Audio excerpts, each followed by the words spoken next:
Welcome to the Newsmakers Podcast. I'm Billy Hollowell, and this is a show where we go behind the headlines every day to bring you an interview with a pastor, entertainer, politician, or other notable news figure. And this is a show, again, it's daily, but it's based on our weekly TV show, which is also called Newsmakers. You can watch it on the CBN News channel and also on our YouTube page. And on this show, every day, we dive deep. It's a little more longer form with one of the people who you will often see on our Newsmakers show or across the CBN News platforms. On today's Newsmakers, we're talking with Bob Hamp. He's a former pastor at Gateway Church in Southlake, Texas, and he responds in the wake of the Robert Morris scandal to share what he believes are some helpful steps to addressing and preventing abuse in Christian circles. Lots to unpack here with Bob Hamp. Let's hear what he has to say. I appreciate you joining me today. Now, you were on staff at Gateway Church from 2005 until 2014. What was it like for you to hear the allegations against Robert Morris? You know, I've been trained to think two different things at one time. You know, I'm a human being who has my own particular set of emotions and thoughts and experiences. And I also think kind of, what is this going to mean? What's the big picture? What are the other people that will be affected? What are the implications? And so my mind did both of those things at once. And of course, the personal thing is I'm heartbroken. And first and foremost, of course, the first thing I read was the post that described that she was a 12-year-old girl in pink pajamas. And the very first thing is my heart just broke for a little 12-year-old girl in pink pajamas. Part of my work as a licensed therapist is that I work with people who have been sexually abused at all different stages and ages in life. And when I read that, I think that was even maybe the headline. When I read that, I just thought the implications of that for this poor woman who not only dealt with that at the time, but my goodness, has carried it for a lifetime, likely. And so the first thing, my heart just went out to her. And I think secondly, I felt a sense of, this is not the story that I was told. So almost a sense of betrayal. Well, not almost, yeah, a sense of betrayal and anger about that and sadness. And so my personal response was just an instant empathy for the victim, and then secondarily kind of that anger and response. And then my mind immediately goes to a lot of people are going to see and hear this, and it's a lot of people that I know and love and care about that are going to see and hear this. And so my heart began to break for those people. And then, Billy, it wasn't long before I started hearing from a bunch of those people. You know, they started reaching out, asking questions, or, you know, struggling in some way with what they understood or what they had heard. And so I had both kind of that professional response and personal response almost simultaneously. Yeah, you know, and I don't want you to share anything you're not comfortable sharing. You know, when you said it was not the story that you were told, I don't know if you can elaborate on that. If you can't, you know, we understand. But it did seem that there was a story that there was information that had been given to church leadership, you know, throughout his time there at the church. Yeah, I think as near as I understand, and as near as I understand, the public and the church leadership got the same information, or at least at the level of leadership I was. And that information is that there was an inappropriate relationship with a young woman. And in that, I think there's a language there that leads to a certain conclusion. I think that's even part of what I wrote about, is that the language can be designed to use in such a way, to be used in such a way to kind of lead people to natural conclusions, and in many ways fog the actual truth. And so I, along with I think the general public, had heard the same story, which is at some point in his life, there was a period of, or an experience of immorality or inappropriate relationship with, quote unquote, a young woman. I had no idea that it was a 12-year-old little girl. Even in the statement that had been released, you know, in the past few days, young lady was the term that was used again. And I know that the victim in this, the accuser in this, took exception to that and said I was 12 years old. I mean, that detail, I think, has been very shocking to people. But to your point, to talk about your post, you posted on X a very long and well thought out message about really just helping people understand the best way to respond to this, the best way to process this. And it included many details, a lot of information. Before we get into that, you served in the church's freedom ministry. What was that work like? What did you do in that role? Well, more than served in it, I was asked to develop their freedom ministry. I'm a licensed marriage and family therapist. At that time, I was also a licensed professional counselor. And the request was that I develop a freedom ministry that would be scalable, or that would be something that would help people find freedom at an increasingly broad and deep level.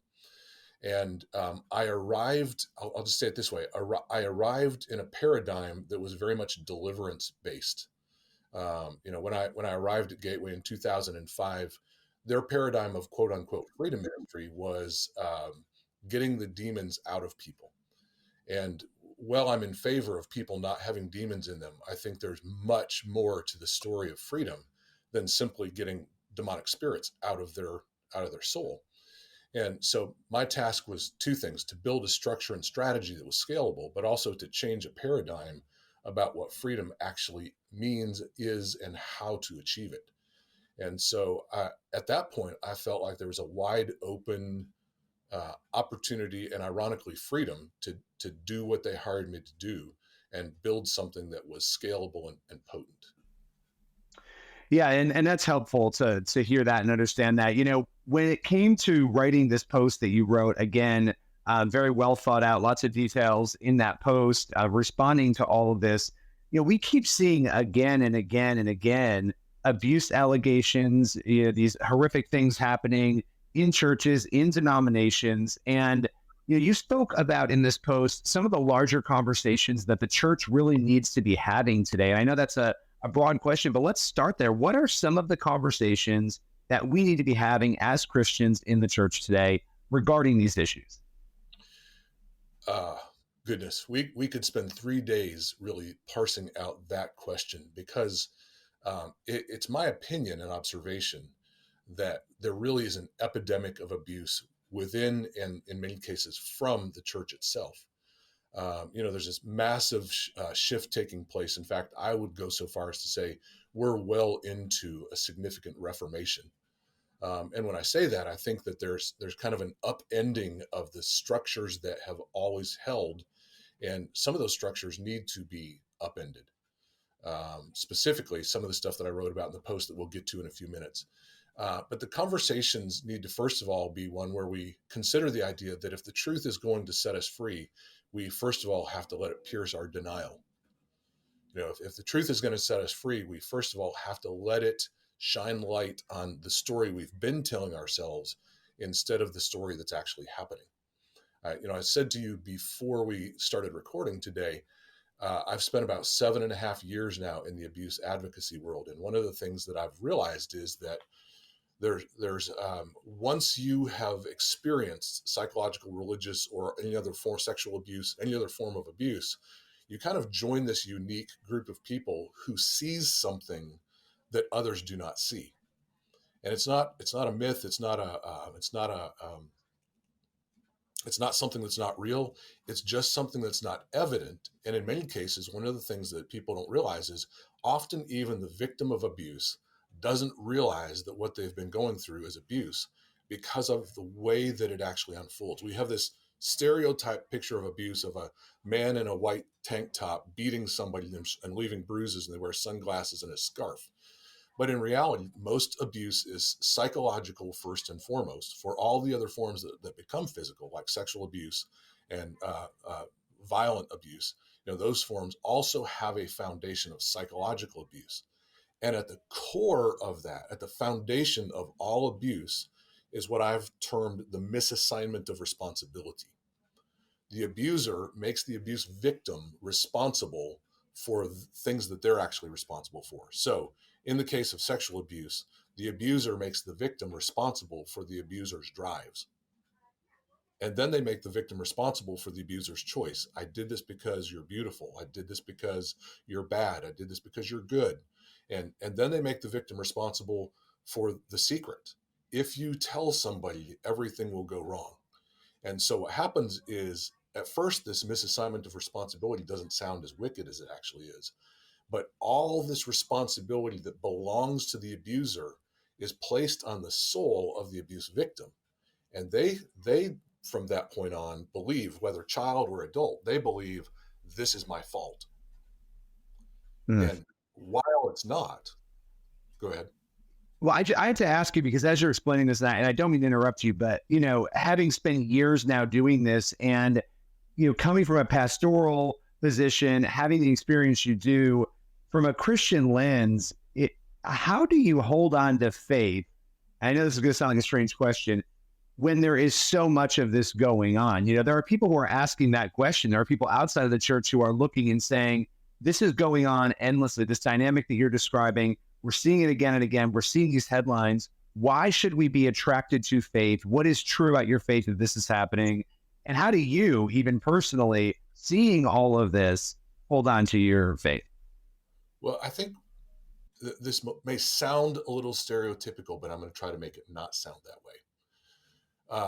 True faith is in Jesus himself and who he represents. And I think there's been significant distortions over the generations about what he truly represents. But let's go back and to answer the personal question, as well as the way that I communicate it to others is, think about, there's a moment where this woman was dragged out into the streets and thrown down at Jesus' feet, and she's quote unquote caught in the act of adultery. And it's always an irony to me that they caught the woman, but there's no man being thrown to the ground. And also interesting to me that who has brought her out there is the religious leaders. So you could look at this and say, this woman was somehow in this, in having a sexual act with somebody, and then the religious leaders drug her out, flung her at the feet of Jesus. And the question that I always pose is, which one did Jesus protect? Did Jesus protect the leaders and their stance, or did Jesus immediately move towards and protect the woman? And so my faith is in the one who sees the oppressed as the reception, the ones who are here to receive what he came to offer, who sees the weak, the wounded, the weary. My faith is in the one who looks to those who need help, not those who believe they are the helpers. There's this moment where Jesus says, I didn't come for the healthy, I came for the sick. And the healthy might stand up and say, look, we are the healthiest ones around.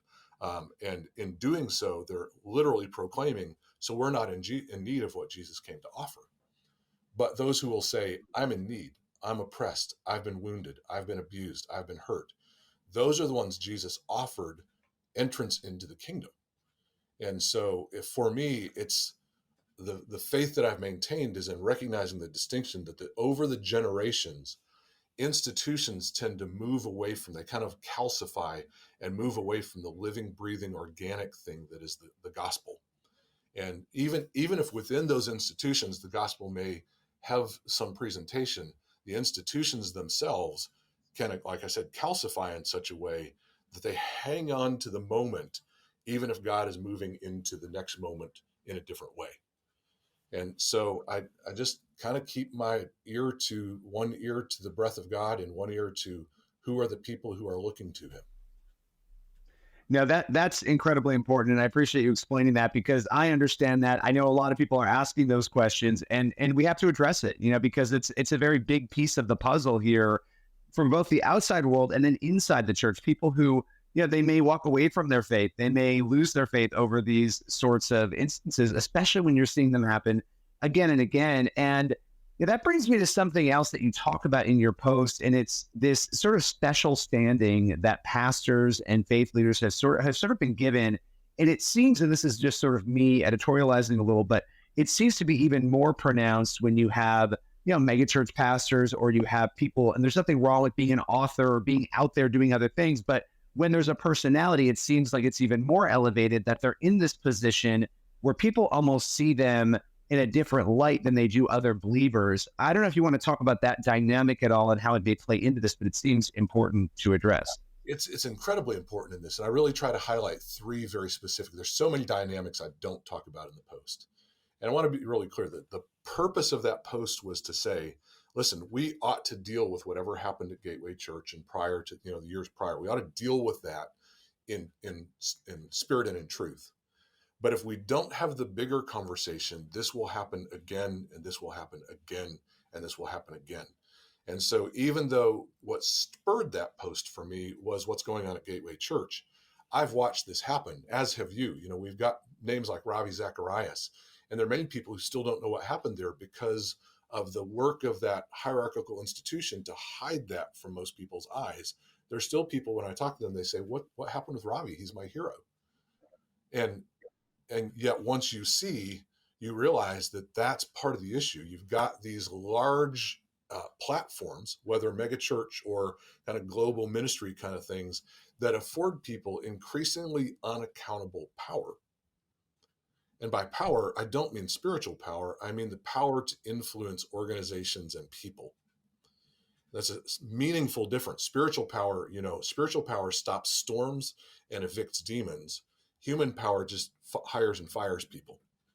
And that being the case, kind of that increasing level of human power, whatever may be unfinished in the soul of a leader, the higher you propel them on a platform, the more those unfinished things affect everything underneath it. That's part of the nature of a hierarchical organization, is that the top of the organization broadcasts down through the organization its mental, emotional, and relational health levels. And so when you've got, you mentioned the megas, when you've got mega churches or large organizations with a key charismatic leader, whatever's not finished in his or her soul, that is broadcast throughout the structures and processes of that organization. And that being the case, one of the elements of that is giving them that special standard that says, because you're the special leader, even if you mess some things up, we're going to protect you. There's one of the things I really wanted to shine a light on is that once you start to put your feet in that advocacy world, you'll hear a term called DARVO. And DARVO is this kind of weird dynamic that happens, I would say, consistently. I almost want to say almost consistently, but I think consistently happens. And it stands for deny, accuse, and reverse the victim and offender, DARVO, deny. Those allegations aren't true. Accuse, the accuser is the bad guy. Now I'm going to reverse and make the victim the bad guy and the offender the good guy.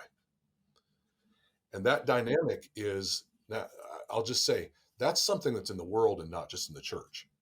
That's something that you see in any relationship or structure where abuse takes place, because one of the elements of abuse is always a power differential. The one person who's the abusive person has power over the abuse victim or victims. And that position of power allows them to dictate not only what happens, but also the narrative that takes place around what happens. And so when the narrative is controlled by the abuser and or those who are supporting and defending the abuser, they deny what happened. That's not really what happened. They accuse the victim. Really what happened is they were the one who caused the abuse. They were the ones who, and remember what I said a minute ago, the misassignment of responsibility causes the abuse victim to believe that they're responsible. And this reversing victim and offender, or accusing the victim, is a part of that and plays into that, so that now what happens next is the public believes the abuser's perspective and begins to hone in on the victim as the wrong person, and the perpetrator of abuse as the one who should be protected and defended. And you've completed the deny, attack, and reverse the victim with the offender and the offender with the victim. And it's one of the reasons why we in the culture, and ultimately we in the church, haven't been able to solve the issue of abuse, because people don't recognize it when it's right in front of their eyes. They think some poor person is being blamed for something that's not really their fault, when in reality, they've done harm and are getting away with it because people circle the wagons and protect them. And so that special status of the religious leader that says, spiritually and socially, I'm a notch to 10 notches above. And so I should be given special privilege, special protection. I should be given this position of specialness that says, even if I hurt people, I've helped more than I've hurt. So protect me while I continue to hurt and help people. Yeah, it's an interesting dynamic because it's one that you often will see in celebrity culture in the world, right? You'll see celebrities who behave in that way as well, where they feel entitled to, behave a certain way because they're special or people pay more attention to them. So it's kind of an interesting parallel. But this kind of brings me to another part of what you were talking about in that post, this idea of, in some people's eyes, the pastor, the church sort of being the end all be all of all issues. And when you have a sin issue versus a legal issue, how sometimes these legal issues, I mean, in this case, if these allegations are true, obviously you're dealing with a legal issue here that should have been dealt with, presumably by authorities, right? But that gets sort of swept into the sin issue and it's not really dealt with. Whereas in the world, if somebody did the same thing, they'd be in prison, right? So talk a little bit about that dynamic and why that unfolds, where the legal and the sin sort of get meshed together. I think we see and hear various scriptures, like Paul talks to the Corinthian church about not going to court against a brother, and we see various times where Paul says, handle your issues between each other. But I think Paul's talking about things like, hey, you stole my cow. Well, that's not your cow, that's my cow. I don't think he's talking about criminal acts. But what happens is we build this category. The other thing where I see people kind of lump this into this dangerous category is all sin is equal in the eyes of God. We could talk for an hour about what we need to understand about that concept, but functionally, the difference in God's eyes is, did it come from God or did it come from you? And in that sense, what came from God will return to God. What came from you is only temporary and therefore doesn't live forever. And so whether you stole a pack of gum or you're Adolf Hitler and you murdered 6 million people, neither one of those things are spiritual, or not. Neither one of those things are eternal. And in that sense, they're the same in God's eyes. But the condition of a man's heart that leads to stealing a pack of gum, and the condition of a man's heart that leads to murdering 6 million people, or 11 million, however you want to count that, the condition of the heart is far different in those two events. And not only condition of the heart, but the both immediate and generational impact is very different. So you've got people who say all sin is the same in God's eyes. And what's happening is what's called sin leveling. We're kind of bringing this thing down to, well, all people are sinners. So why are you judging this person? Because you're a sinner too. And the difficulty is, especially when we're talking about predators, I think I think it's important that we understand the third point that I'm sure we'll get to, is that I think often in the church, we oversimplify the issue and make it just about misbehavior. And we don't understand that there's some pretty serious and complex issues. Predatory behavior looks for victims on purpose. And predatory behavior is looking not just to have sex, but to have dominance. And so predatory behavior isn't just about someone who's sexually abusing somebody. There's a whole set of dynamics behind that. And so the idea that you would have someone whose mindset is predatory and say, well, we're all sinners, so you're a sinner too, not only forgive them, but put them back in the pulpit, kind of that whole language where we take the specificity out of circumstances and behavior and events by saying things like a moral failure, or an inappropriate relationship. These are all such foggy and non-specific terms, and I think that's at the core of this situation as well. If I've heard and understood right, the language used to present what happened and what was supposedly dealt with was like not young lady versus 12-year-old girl, right? I mean, if these details are all true, those are a young lady and a 12-year-old girl in the context of this situation are very different things. Very different things. And then inappropriate relationship. The concept of relationship would suggest mutuality between two people, where both of them brought something to the situation. But an inappropriate relationship is not the same thing as abuse. Abuse is committed by one person against another person. And so using kind of those general terms about sin and falling, and we all make mistakes. When we're talking about someone, and again, I'm not trying to say this is specifically true about Robert Morris. I'm simply saying that in the larger picture, we look at people who've shown a pathway of predatory behavior and thought process, and we hear people say, well, we're all sinners. We should just forgive them and put them back in a place of ministry. Well, you wouldn't put a tiger in a place of ministry to a hen house. It's just not a fit. He didn't just fall. He was acting out his nature. And so you put someone who has predatory proclivity in a situation where they've got a power differential over a lot of people. That's kind of like putting an alcoholic in a bar and suggesting that they don't, that they don't touch any alcohol. They might be able not to, but they're churning on the inside. And so the whole idea that we use language that's non-specific, and we deal with sin as if, well, it's the church's territory to deal with sin. But what if some of that sin really is legal sin? What if it is a crime? And the church looks at that and says, and uses this term. They had an inappropriate relationship. They were having an issue of lust. We will do what we do to, there's a lot of talk about rehabilitation or, whatever it takes to put somebody back into a place of ministry. And there's a naivety about what we're actually dealing with. You don't put a tiger back in charge of a hen house, and you don't put somebody with a proclivity towards predatory behavior in a position of authority over people, whether a staff or a congregation. And so you take those two things together, right? We oversimplify kind of this issue of sin and use language about it that minimizes it and generalizes it.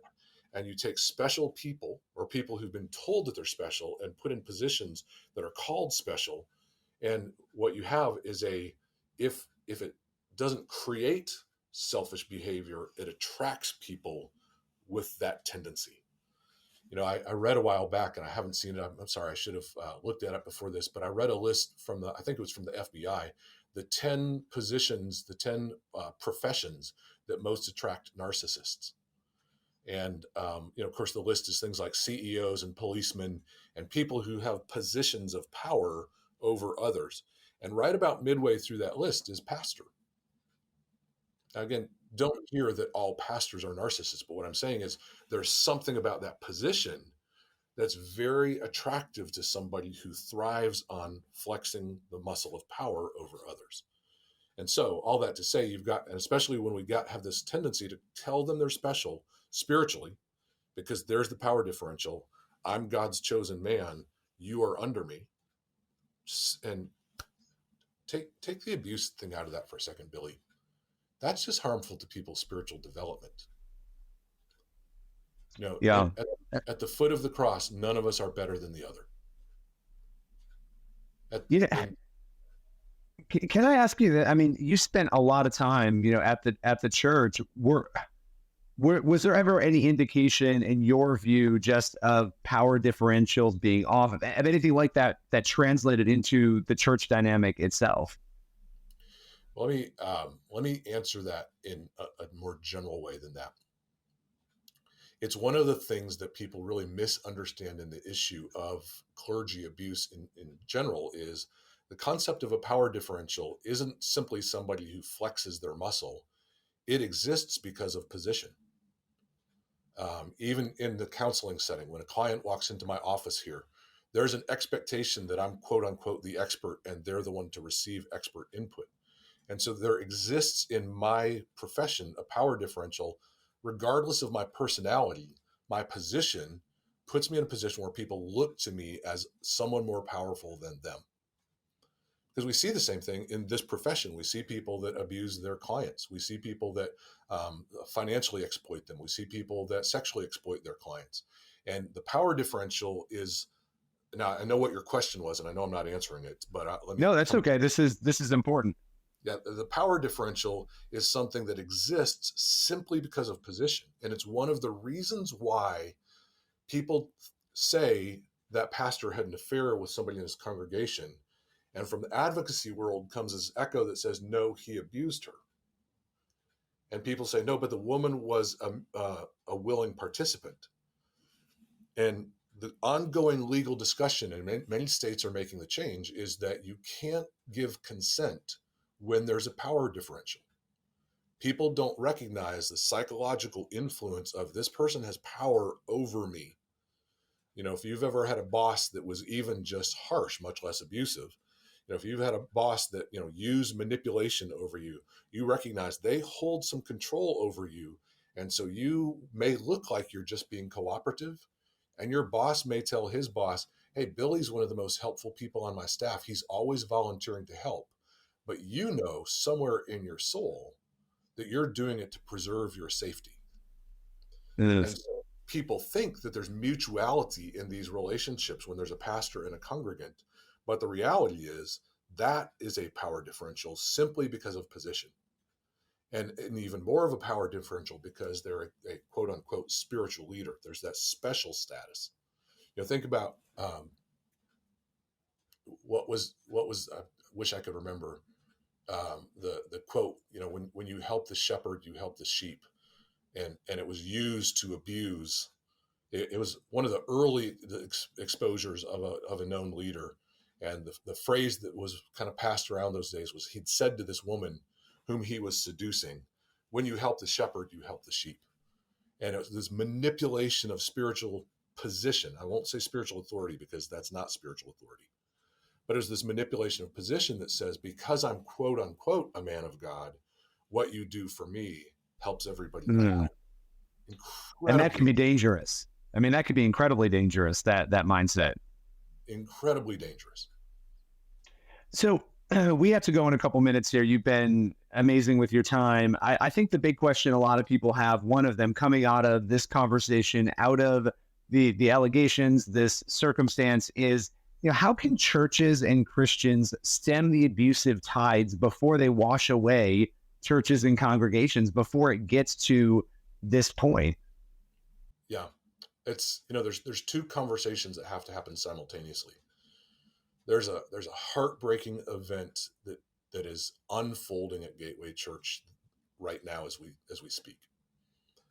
I'm still getting messages from people. I've got friends I've got counselors that are texting me talking about they're being flooded with people that are being, just overwhelmed by what's going on. There's a heartbreaking event going on right now. And that has to be addressed. When I said in my post, we missed the opportunity to protect the church, I'm not talking about an institutional church. I'm talking about we have to protect the people who show up vulnerable and asking for spiritual connection.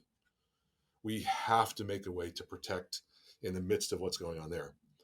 But the bigger conversation, the one I really tried to stir and bring some attention to in my post, and like I said, there's so many more things, it was just getting long. But the bigger conversation is that within the church, we should be the ones who can figure out how not to do this. And what I mean by not to do this is it's not just about this person abuse this person. But when I teach about the dynamic of abuse, there's always a quote unquote third party, whether it's a counselor, a pastor, or even a whole congregation. That third party looks onto the situation and does this thing where they reverse the victim and the offender. And when they do that, the person who's been a victim is victimized twice. First, they're victimized by the abuser. And then the most heartbreaking thing, Billy, when I deal with people who've trying to get out of abusive relationships in a church context, often find that they not only lose their family, but they also lose their church family because they are pointed as the bad guy.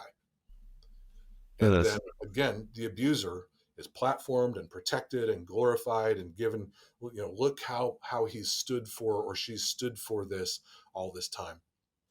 And the number one thing that I think we need to do is we need to have our eyes open to this idea that what we're told, and I'm not even talking about intentional deception, I'm talking about the portrayal of abuse in public eye often is that this person here who's wondering why his spouse won't submit might actually be an abusive person, and she's simply trying to catch a breath. She's simply trying to feel safe. She's simply trying to get to a place where on a day-to-day basis, she can be safe and her kids can be safe. When we can stop protecting the abusive ones and begin to protect, defend, and comfort and care for the victims. Again, go back to what I said, woman caught in adultery, thrown at the feet of Jesus. And Jesus looks at the religious leaders who are trying to get him to give permission to stone her. And he looks at the woman and he moves toward her and sends them away. Yes. The biggest thing and first thing is to begin to see the picture as it is, not as it's been portrayed to us. I so appreciate you taking the time. This is complicated. I know it's very personal for you as well, in light of the fact that you spend so much time, working at the church there at Gateway. And I just appreciate you taking us through these different pieces of the puzzle today. Thank you so much. Oh, you're welcome. That's all for today's Newsmakers podcast. Be sure to tune in for the next episode of the show, and also head over to the CBN News YouTube channel and the CBN News channel to watch Newsmakers every week. We'll see you soon.